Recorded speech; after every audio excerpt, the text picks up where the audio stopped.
Assalamualaikum warahmatullahi wabarakatuh. Nama saya Emra Rahmaturizi, NPM 20030220011 dari Prodi Perbankan Syariah kelas A semester 2. Jadi di video kali ini saya akan menjelaskan yaitu materi tentang kebutuhan koordinasi dan mekanisme pengkoordinasian dasar dan rentang manajemen, yaitu mata kuliah pengantar manajemen yang diampu oleh dosen Bu Sylvia Nuriasari, MEI. Langsung saja. Jadi untuk rumusan masalah di materi ini yaitu bagaimana hubungan antara koordinasi kegiatan-kegiatannya dengan rentang manajemen dalam pencapaiannya koordinasi yang efektif. Yang kedua, bagaimana tujuan seorang manajer atau atasan mengkoordinasikan kegiatan-kegiatan organisasi dan rentang manajemennya. Dari tujuan materi ini yaitu tentunya untuk mendapatkan informasi tentang cara-cara pencapaian koordinasi yang efektif dan rentang manajemen yang dapat dikendalikan secara efektif oleh seorang manajer atau atasan. Yang kedua, dapat memperkirakan rentang manajemen yang ideal, mekanisme-mekanisme pengkoordinasian dasar dan faktor-faktor yang mempengaruhi rentang manajemen. Langsung saja masuk ke materinya, yaitu pengertian koordinasi. Secara umum, koordinasi adalah proses pengintegrasian tujuan dan kegiatan pada satuan-satuan yang terpisah dalam sebuah organisasi untuk mencapai tujuan secara efisien. Tanpa adanya koordinasi, individu-individu dalam departemen-departemen akan kehilangan pegangan atas peranan mereka dalam organisasi.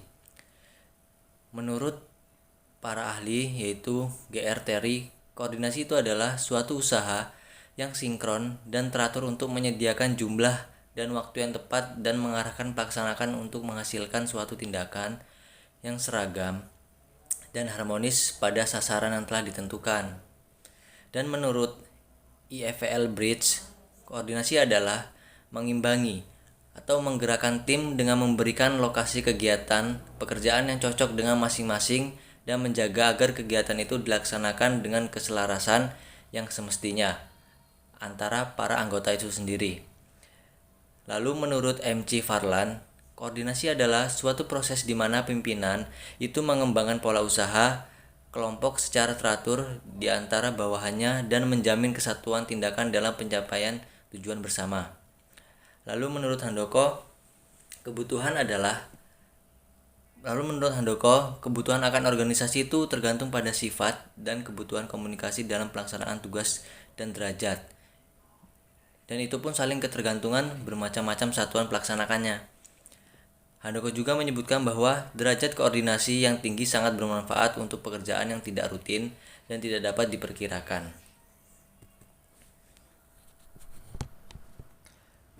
Itu yang kedua, ciri-ciri koordinasi. Menurut Hadayaningrat, koordinasi mempunyai ciri-ciri sebagai berikut. Yang pertama, bahwa tanggung jawab koordinasi adalah terletak pada pimpinan. Oleh karena itu, koordinasi adalah merupakan tugas pimpinan.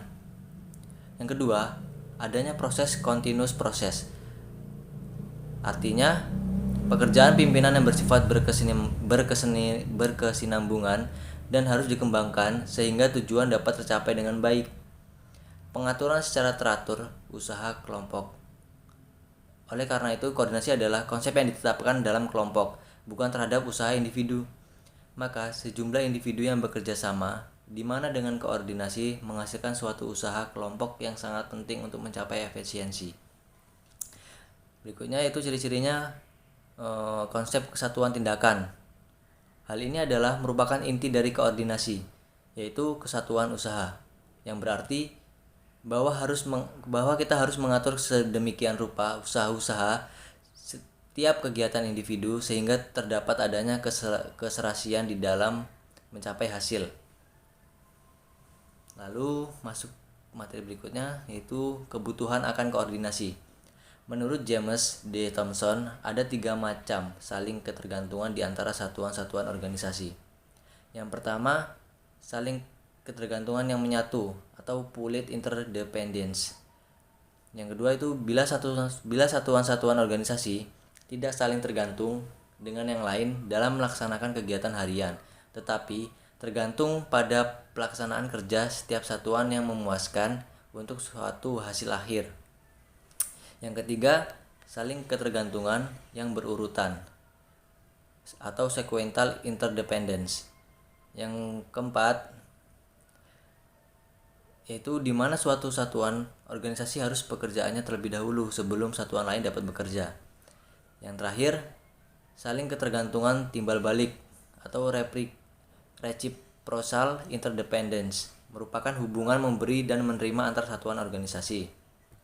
Berikutnya, tipe-tipe organisasi.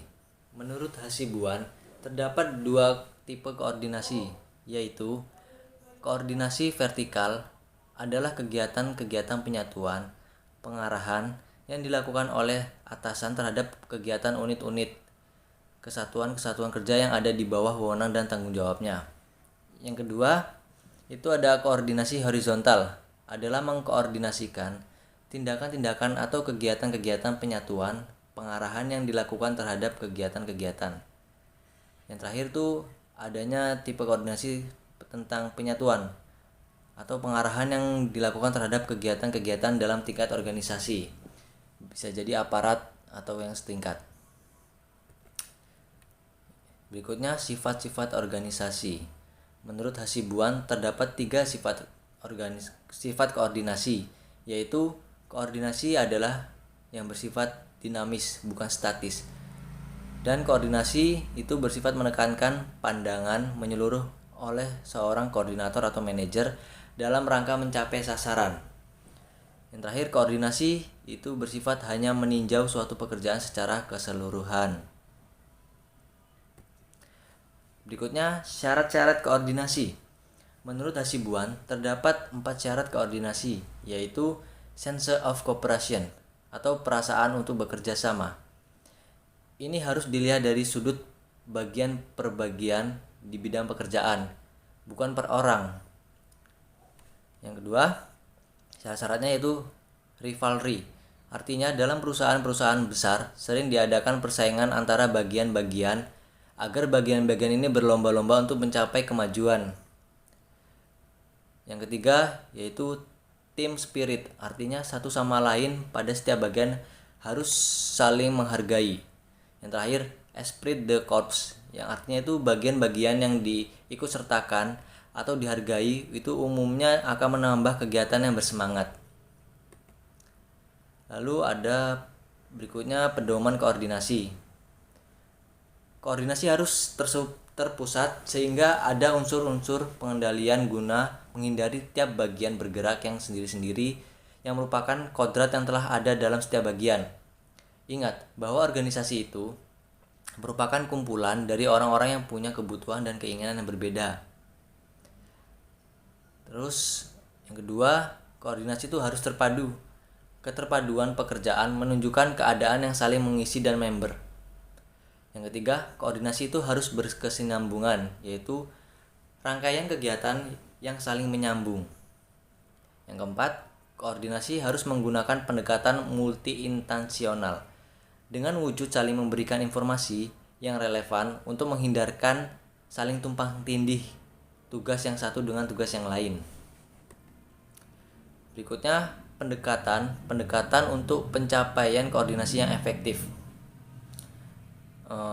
Itu adanya komunikasi. Komunikasi itu apa? Komunikasi itu adalah kunci koordinasi yang efektif. Maka dari itu koordinasi secara langsung tergantung pada perolehan, penyebaran, dan pemrosesan informasi. Semakin besar ketidakpastian tugas yang dikoordinasi, semakin membutuhkan informasi. Pada dasarnya, koordinasi merupakan pemrosesan informasi. Lalu ada 3 pendekatan untuk pencapaian koordinasi yang efektif, yaitu yang pertama, teknik-teknik manajemen dasar. Dengan mempergunakan teknik-teknik manajemen dasar, atau hierarki manajerial, rencana dan tujuan sebagai pengarah umum kegiatan-kegiatan serta aturan-aturan dan prosedur-prosedur. Yang ketiga, meningkatkan koordinasi potensial menjadi diperlukan bila bermacam-macam satuan organisasi menjadi saling tergantung dan lebih luas dalam ukuran dan fungsi. Yang terakhir yaitu mengurangi kebutuhan akan koordinasi. Ini dapat dilakukan dengan penyediaan tambahan sumber daya atau satuan-satuan organisasi, atau pengelompokan kembali satuan-satuan organisasi agar tugas-tugas dapat berdiri sendiri. Yang berikutnya, mekanisme pengkoordinasian dasar, yaitu ada hierarki manajerial. Apa itu hierarki manajerial? Yaitu rantai perintah atau aliran informasi dan kerja atau wewenang formal, hubungan tanggung jawab yang akuntabilitas yang jelas, yang dapat menumbuhkan integrasi bila dirumuskan secara jelas serta dilaksanakan dengan pengarahan yang tepat. Yang kedua tuh ada mekanisme tentang aturan dan prosedur, yang artinya keputusan-keputusan manajerial yang dibuat untuk menangani kejadian-kejadian rutin, sehingga dapat juga menjadi peralatan yang efisien untuk koordinasi dan pengawasan rutin. Terus yang terakhir dari mekanisme pengkoordinasian dasar, yaitu ada rencana dan penetapan tujuan. Artinya apa? Pengembangan dapat digunakan untuk pengkoordinasian melalui pengarahan seluruh atau satuan organisasi terhadap sasaran-sasaran yang sama. Ini pun diperlukan bila aturan dan prosedur tidak mampu lagi memproses seluruh informasi yang dibutuhkan untuk mengkoordinasikan kegiatan-kegiatan satuan-satuan organisasi. Berikutnya ada rentang manajemen. Ini pengertian rentang manajemen ya. Rentang manajemen itu atau rentang kendali adalah kemampuan manajer untuk melakukan koordinasi secara efektif yang sebagian besar bergantung pada jumlah bawahan yang melapor kepadanya. Prinsip rentang manajemen berkaitan dengan jumlah bawahan yang dapat dikendalikan secara efektif oleh seorang manajer. Bawahan yang terlalu banyak itu kurang baik, demikian pula juga jumlah bawahan yang terlalu sedikit juga kurang baik. Dan di sini ada istilah-istilah lain tentang rentang manajemen, yaitu pertama span of control, dan span of authority, dan span of attention atau span of supervision. Berikutnya yaitu penentuan rentang yang tepat. Alasan mengapa penentuan rentang yang tepat sangat penting adalah yaitu rentang manajemen itu mempengaruhi penggunaan efisien dari manajer dan pelaksana kerja efektif dari bawahan mereka. Jika terlalu banyak anak buah, maka anak buah akan semakin kurang terkontrol dan kurang arahan. Kalau terlalu sedikit, maka manajer yang kurang dimanfaatkan tenaganya dan para bawahan terlalu diawasi. Berikutnya, penentuan rentang yang tepat yaitu adanya hubungan antara rentang manajemen di seluruh organisasi dan struktur organisasi. Jika rentang terlalu sempit atau yang berarti itu anak buahnya sedikit, maka organisasi jadi terlalu tinggi dan berjenjang sehingga aktivitas manajer setiap tingkatan akan terpengaruh. Jika anak buah merasa frustasi adanya kecurangan, maka dapat disimpulkan bahwa rentang organisasi terlalu lebar, jadi tidak efisien dan banyak tenaga yang tidak termanfaatkan dengan baik. Yaitu berikutnya, faktor-faktor yang mempengaruhi manajer dalam penentuan rentang manajemen. Menurut Lockheed, 7 faktor yang mempengaruhi manajer dalam penentuan rentang manajemen adalah sebagai berikut. Ada 7 faktor ya. Yang pertama itu kesamaan fungsi yang diawasi. Maksudnya itu sejauh mana sih fungsi atau tugas bawahan yang bertanggung jawab.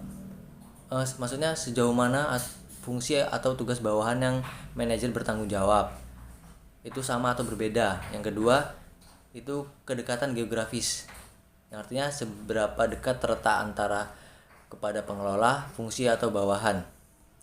Yang ketiga itu kompleksitas fungsi, maksudnya sifat fungsi atau tugas yang bertanggung jawab itu milik manajer. Lalu yang keempat, arahan dan kontrol yang diperlukan bawahan. Maksudnya itu derajat pengawasan yang dibutuhkan bawahan. Yang kelima, koordinasi yang diperlukan pengawas. Itu maksudnya sejauh manajer harus mencoba untuk mengintegrasikan fungsi atau tugas dalam subunit atau antara bagian lain dari organisasi. Yang keenam, itu perencanaan yang diperlukan pengawas, yaitu maksudnya sejauh mana manajer harus meninjau program dan kegiatan subunitnya. Yang terakhir, yang ketujuh, faktor yang terakhir ini bantuan pada atasan atas adanya organisasi. Maksudnya itu berapa banyak membantu dalam hal asisten dan personil pendukung yang dapat diandalkan oleh manajer. Lalu yang terakhir berikutnya, yang terakhir ya, Yang terakhir, yang materi berikutnya itu faktor-faktor yang mempengaruhi rentang manajemen. Manajemen pada dasarnya ada faktor-faktor di dalam manajemen. Rentang manajemen itu ada beberapa faktor-faktor yang dipertimbangkan. Yaitu yang pertama, kesamaan fungsi-fungsi. Semakin jenis fungsi-fungsi yang dilaksanakan oleh kelompok kerja, rentangan semakin melebar. Terus yang kedua, kedekatan geografis. Semakin dekat kelompok kerja ditempatkan secara fisik, rentang semakin melebar. Yang ketiga, tingkat pengawasan langsung yang dibutuhkan.